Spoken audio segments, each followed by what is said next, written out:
Assalamualaikum warahmatullahi wabarakatuh.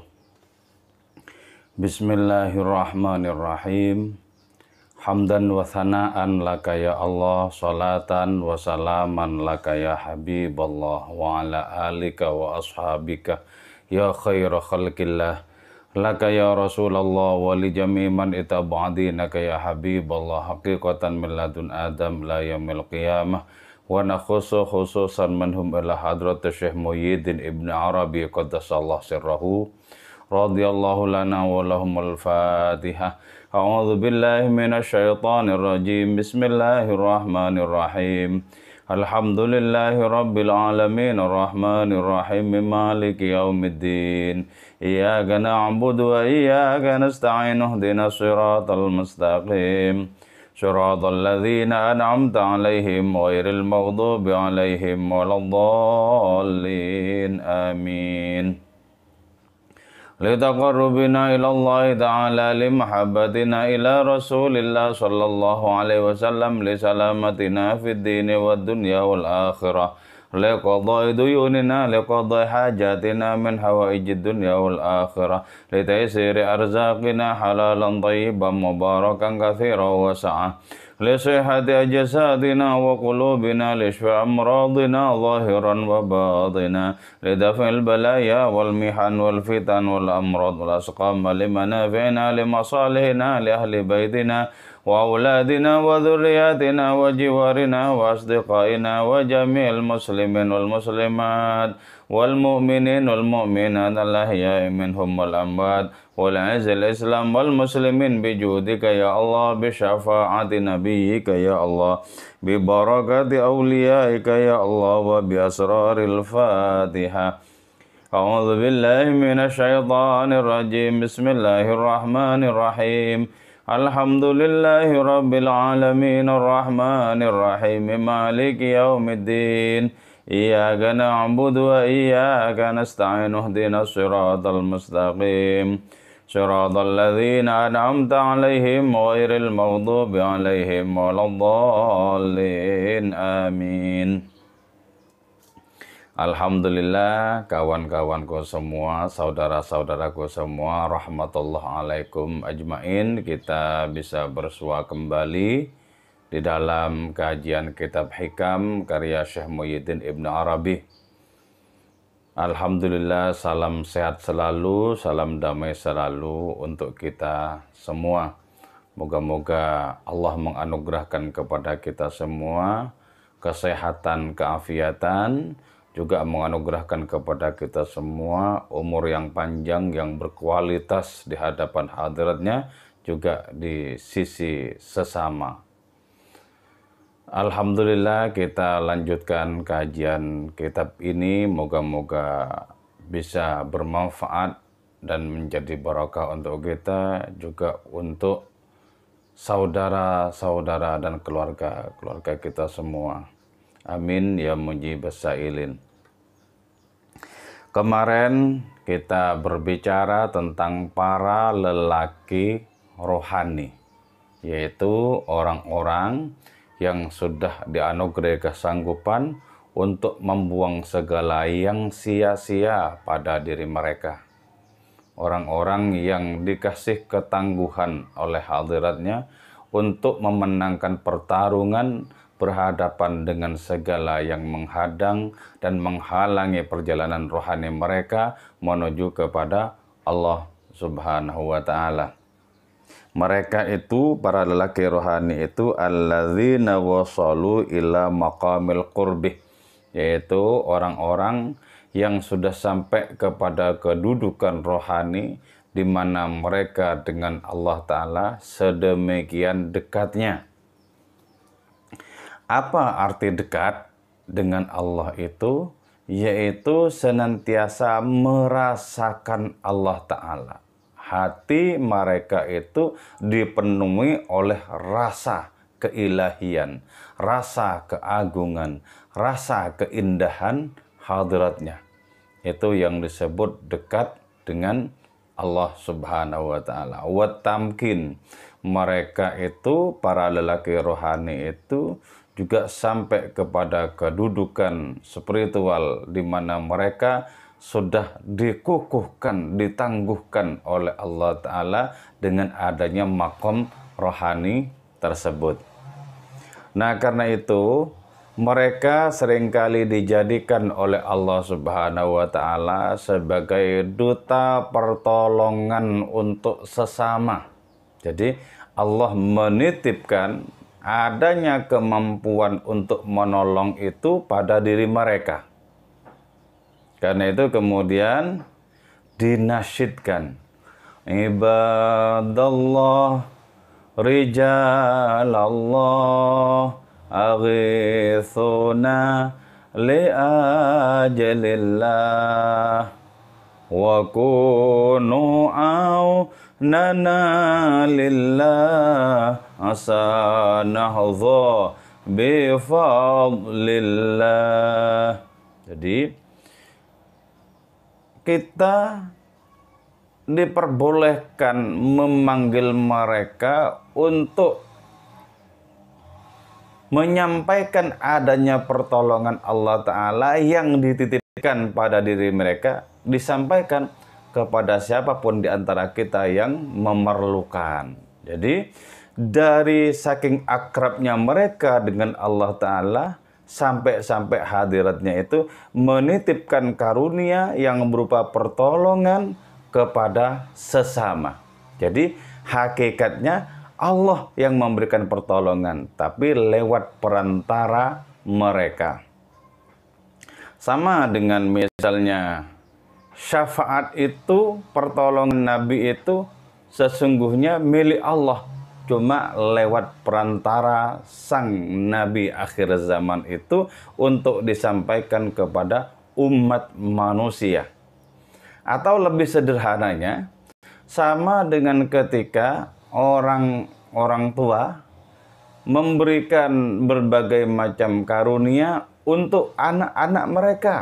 Itu hakikatnya adalah pemberian Allah, pertolongan Allah Ta'ala terhadap anak-anak itu lewat tangan orang tua, lewat pintu orang-orang tua itu. Jadi sesungguhnya hakikat pertolongan itu datang dari hadiratnya.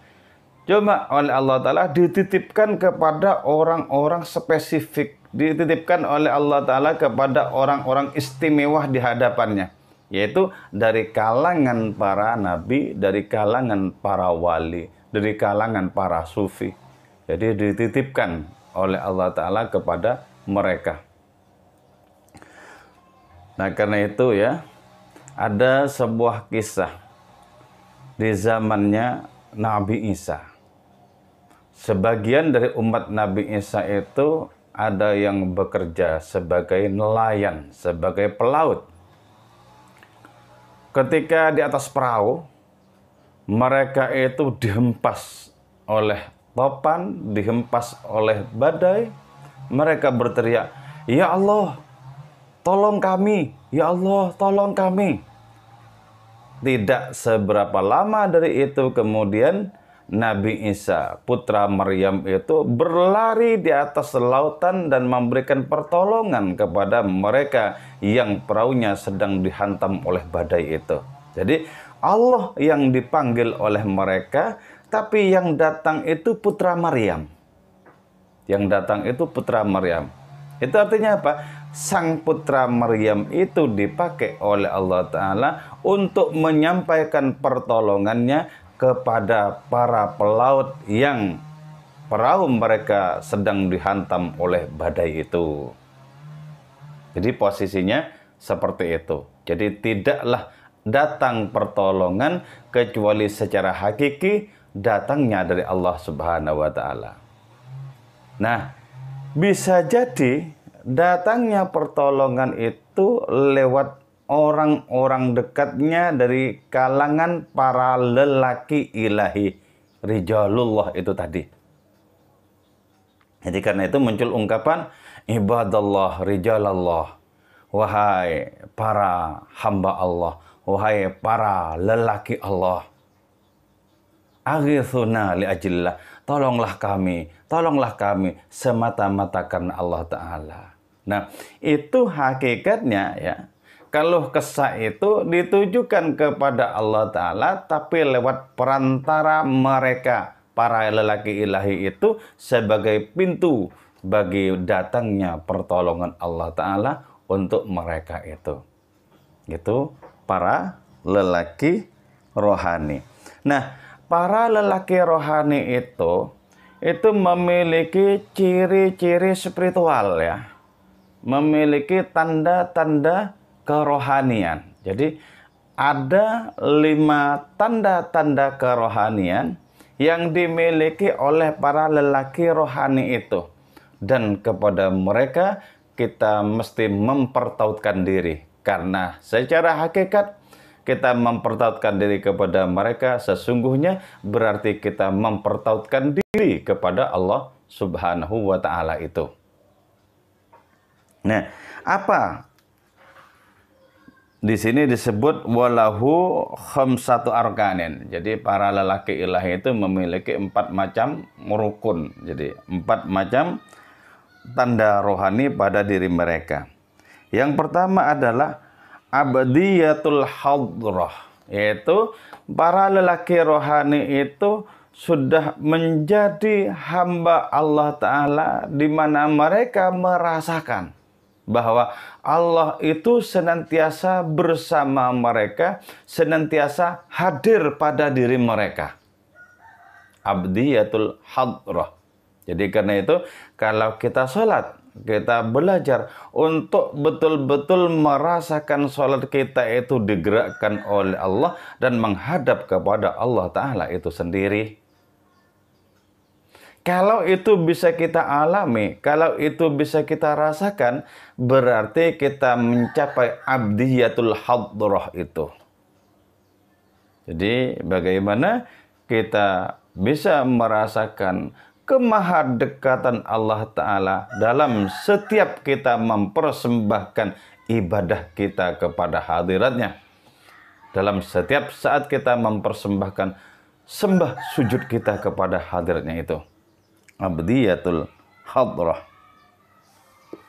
Terus yang kedua ya, tanda-tanda rohani. Ini tanda-tanda rohani karena itu tidak bisa kita baca secara empirik. Seperti apa tanda-tandanya? Secara empirik, secara gamblang, secara kasat mata. Oh ya nggak ada.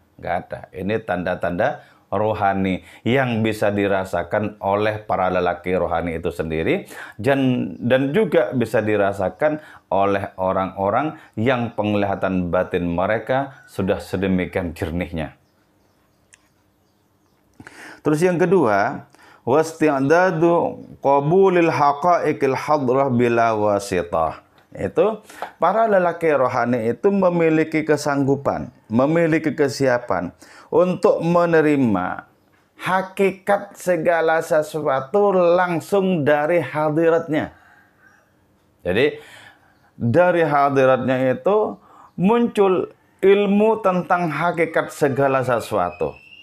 Dan oleh para lelaki rohani, ilmu tentang hakikat segala sesuatu itu langsung diterima bila wasitah, dengan tanpa perantara.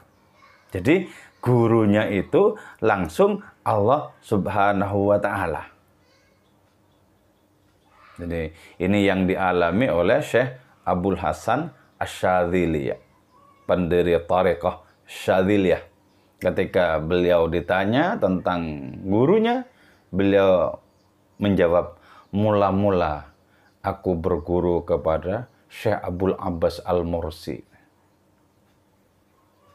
Tapi kemudian langsung berguru kepada Allah Subhanahu wa Ta'ala. Berguru langsung. Bisa berguru langsung itu. Kita itu dikasih potensi untuk itu. Kalau kita bersungguh-sungguh, lantas kesungguhan kita, ketulusan kita disongsong oleh pertolongannya, maka kita akan bisa berguru langsung kepada hadiratnya itu. Jadi mula-mula berguru kepada buku-buku, mula-mula berguru kepada kitab-kitab, berguru kepada orang-orang alim. Lama-kelamaan mendaki secara rohani, langsung bisa berguru kepada Allah Subhanahu wa Ta'ala. Tapi hati-hati. Di sini rawan sekali adanya ketergelinciran. Na'udzubillah. Kalau kita misalnya dibisiki tentang berbagai macam hal oleh iblis, oleh setan, oleh jin, kemudian kita merasa yakin bahwa itu datangnya dari Allah Subhanahu wa Ta'ala, maka kita pasti terperosok. Na'udzubillah. Ini banyak dialami oleh mereka yang berlari menuju Allah Ta'ala tanpa pembimbing rohani yang pasti, yang jelas. Jadi karena itu pembimbing ini memiliki memiliki posisi yang sangat urgen di dalam menempuh lorong keilahian, di dalam menempuh suluk. Memiliki posisi yang sangat urgen. Terus yang ketiga tandanya itu apa? Wa wujudur rahmatil khasatih minal maqamil indiyah. Jadi tanda bahwa seseorang itu masuk kategori lelaki rohani atau lelaki ilahi adalah dia itu memiliki kasih sayang yang istimewa, yang meluncur dari hadirat Allah Subhanahu wa Ta'ala. Jadi kasih sayangnya itu merupakan perpanjangan dari kasih sayang Allah Subhanahu wa Ta'ala. Jadi sangat penuh dengan belas kasih, penuh dengan rasa sayang kepada sesama. Ingin sekali memberikan yang terbaik kepada sesama. Bukan hanya terbaik di dunia, tapi terutama terbaik di akhirat. Jadi adanya belas kasih. Jadi karena itu tidak mungkin menjadi lelaki rohani orang yang hatinya masih dipenuhi oleh kebencian. Itu nggak mungkin. Kenapa? Ketika hati dipenuhi oleh kebencian, di saat yang sama tidak mungkin dipenuhi oleh adanya belas kasih keilahian yang meluap-luap kepada makhluknya. Itu tidak mungkin. Jadi belas kasih, gitu ya. Itu tanda-tanda orang menjadi bagian dari kalangan para lelaki ilahi. Terus yang keempat, wa syaraful ilmi wa syarafu ta'allumil ulum minal hadrah. Mereka itu dianugerahi kemuliaan lantaran mendapatkan ilmu langsung dari hadirat Allah Subhanahu wa Ta'ala. Apa wujud kemuliaan mereka yang menerima ilmu langsung dari hadiratnya? Wujudnya adalah mereka tak tersentuh oleh godaan apapun di dunia ini. Tak tersentuh oleh godaan apapun di akhirat nanti. Itu kemuliaan yang luar biasa.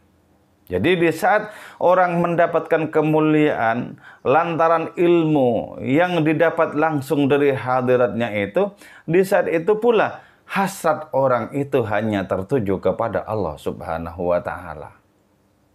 Jadi seluruh godaan dunia, seluruh godaan akhirat tak mempan untuk menjangkau dirinya. Tidak mempan untuk menjangkau dirinya. Itu yang keempat. Yang kelima, wa kaunut ta'allumi minha bila wasitatin. Mereka itu, para lelaki ilahi itu, belajar ilmu kepada Allah Ta'ala dengan tanpa perantara itu tadi. Dengan tanpa perantara. Jadi kalau yang pertama, mereka mendapatkan, mereka menerima hakikat segala sesuatu dari Allah Ta'ala dengan tanpa perantara. Itu yang kedua. Nah, sementara kalau yang kelima, itu ya, mereka belajar ilmu segala sesuatu dari Allah Ta'ala dengan tanpa perantara. Jadi hubungannya dengan Allah Ta'ala itu sudah hubungan personal. Nah, kepada mereka ini, kepada para lelaki rohani ini, kita mesti menisbatkan diri. Bersyukur kita kalau kita diakui sebagai santrinya, sebagai muridnya. Itu bersyukur. Bersyukur.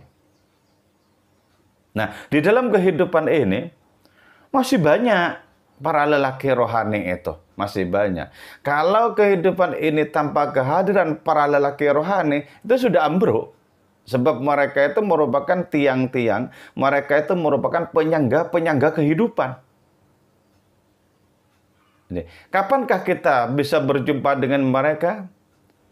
Gunakan kesungguhan dan ketulusan kita di dalam menempuh jalan keilahian, dalam menempuh jalan kerohanian, maka insya Allah Allah akan mempertemukan kita dengan mereka. Saya alhamdulillah ya, berjumpa dengan Habib Abu Bakar Nganjuk itu. Saya pandang wajah beliau, tak terbersit adanya keinginan apapun dari beliau kepada seluruh isi alam raya ini. Jadi betapa suntuknya, betapa akrabnya beliau dengan hadiratnya itu. Alhamdulillah saya berjumpa dengan Habib Shehan Jakarta. Saya lihat wajah beliau itu tak terbersit apapun yang selain hadiratnya. Jadi hati mereka itu ya, hati para lelaki rohani itu hanya menampung Allah Subhanahu wa taala.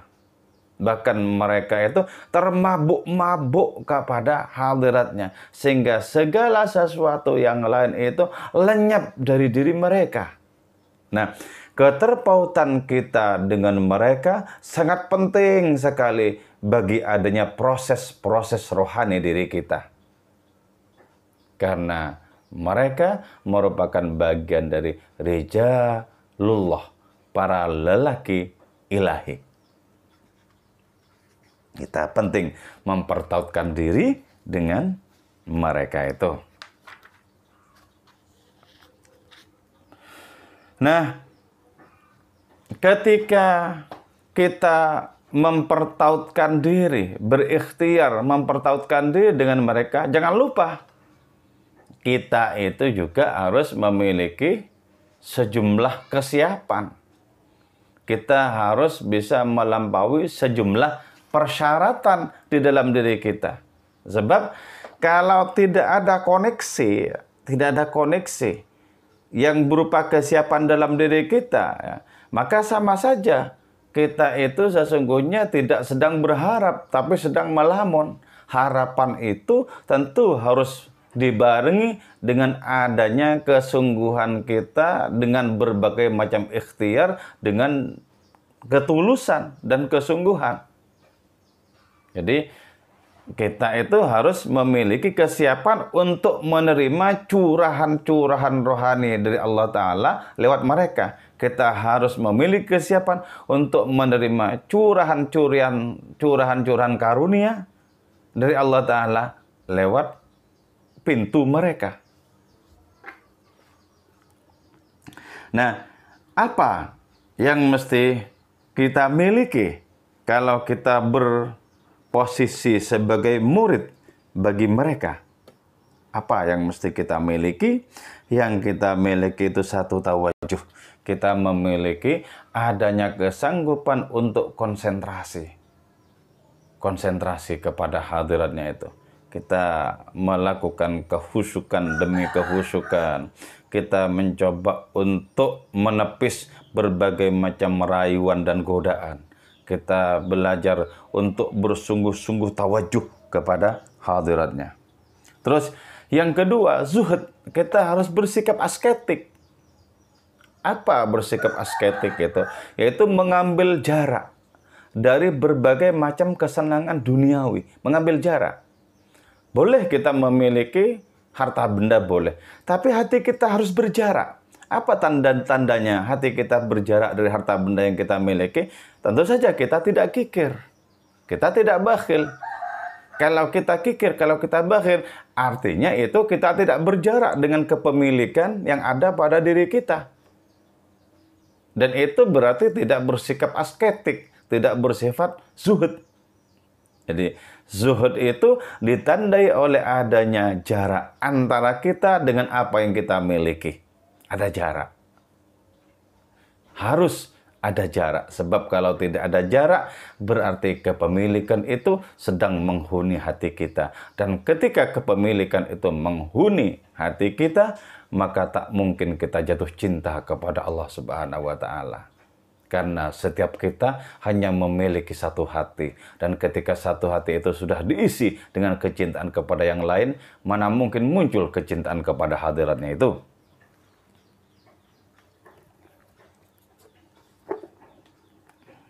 Terus yang ketiga itu kita harus tajrid. Tajrid itu kita membiarkan Allah Ta'ala mengelola adanya rezeki untuk diri kita. Tajrid itu. Tajrid.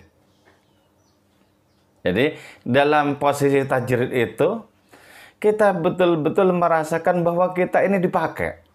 Dipakai oleh Allah Ta'ala untuk berperan seperlunya di dalam perkara mendapatkan rezeki itu.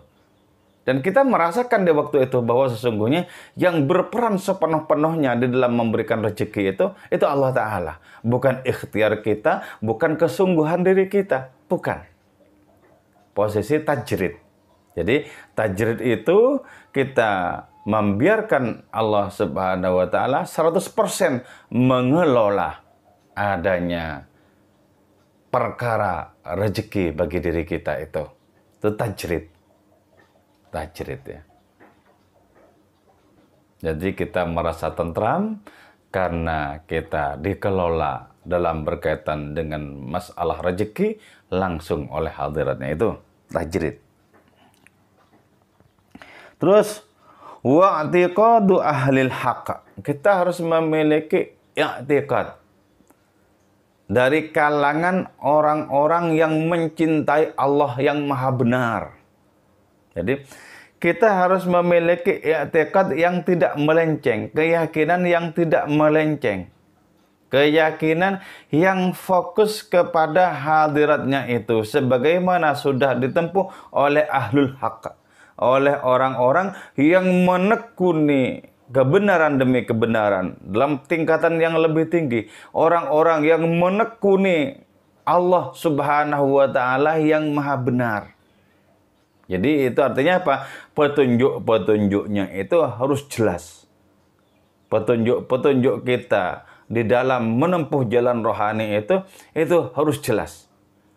Kita terima dari orang-orang yang berilmu dan mengamalkan ilmunya dan ikhlas di dalam mengamalkan ilmunya itu. Itu yang dimaksud dengan wa'tiqadu ahlil haq. Wa taqwa, kita harus bisa mengimplementasikan adanya keberpihakan kita terhadap perintah-perintah hadiratnya. Kita juga mesti memastikan bahwa kita itu sama sekali tidak memiliki kehendak untuk melanggar larangannya. Jadi kita berada di dalam koridor perintah dan larangan. Terhadap perintah kita memiliki rasa semangat dan senang hati melaksanakannya. Terhadap larangan kita memiliki semangat dan senang hati meninggalkannya. Bahkan seandainya perintah-perintah itu tidak ada, seandainya larangan-larangan itu tidak ada, kita tetap senang melaksanakan kebaikan dan kita tetap tidak suka untuk mengerjakan keburukan-keburukan. Jadi sudah tidak takut lagi dengan ancaman dan tidak bergairah lagi hanya semata-mata karena janji-janji karunia dari hadiratnya, hanya karena janji kenikmatan surgawi dari hadiratnya itu. Terus sabar. Kita harus memiliki kesabaran. Apa kesabaran? Kesanggupan untuk menerima secara lapang dada segala sesuatu yang tidak mengenakkan bagi diri kita. Jadi sabar itu adalah keberpihakan kepada pilihan-pilihan Tuhan dibandingkan keberpihakan kepada keinginan-keinginan diri. Kita lebih mementingkan adanya pilihan keberpihakan kepada keinginan Tuhan. Jadi kesabaran itu adalah luasnya batin kita, bahkan kesanggupan batin kita mengelola derita menjadi sebuah kenikmatan. Menjadi sebuah kenikmatan. Kenapa bisa menjadi sebuah kenikmatan? Karena kita itu sudah bisa menyelami bahwa apa yang datang dari hadiratnya, walaupun secara lahiriah pahit, sesungguhnya itu adalah kenikmatan belaka.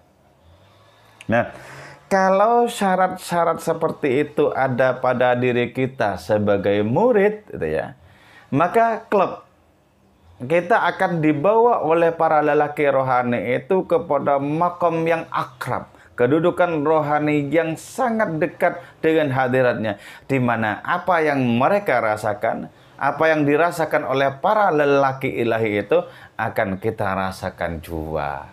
Jadi di samping kita menemukan guru rohani dari kalangan para lelaki ilahi, kita juga harus mempersiapkan diri kita. Sebab kalau diri kita tidak siap, maka kita tidak akan mendapatkan banyak manfaat dari perjumpaan kita dengan para lelaki rohani itu. Kita hanya mendapatkan manfaat yang banyak manakala kesiapan kita itu sudah bagus. Sudah bagus. Inilah yang kata Ibn Arabi dalam kitab Fususul Hikamnya, bahwa doa yang paling ampuh itu adalah kesiapan kita untuk bisa menerima karunia dari Allah Subhanahu wa taala. Kesiapan. Jadi kesiapan itu merupakan wadah bagi tertampungnya karunia-karunia rohani. Dan doa yang paling ampuh adalah kesiapan itu sendiri. Oke ya. Moga-moga kajian kita ini senantiasa bermanfaat dan barokah untuk diri kita. Kita doakan moga-moga generasi-generasi setelah kita tetap mentauladani akhlak terpuji dari Kanjeng Rasul Muhammad Sallallahu Alaihi Wasallam. Oke, saya kira itu saja yang bisa saya sampaikan. Wal afwa minkum. Wassalamualaikum warahmatullahi wabarakatuh.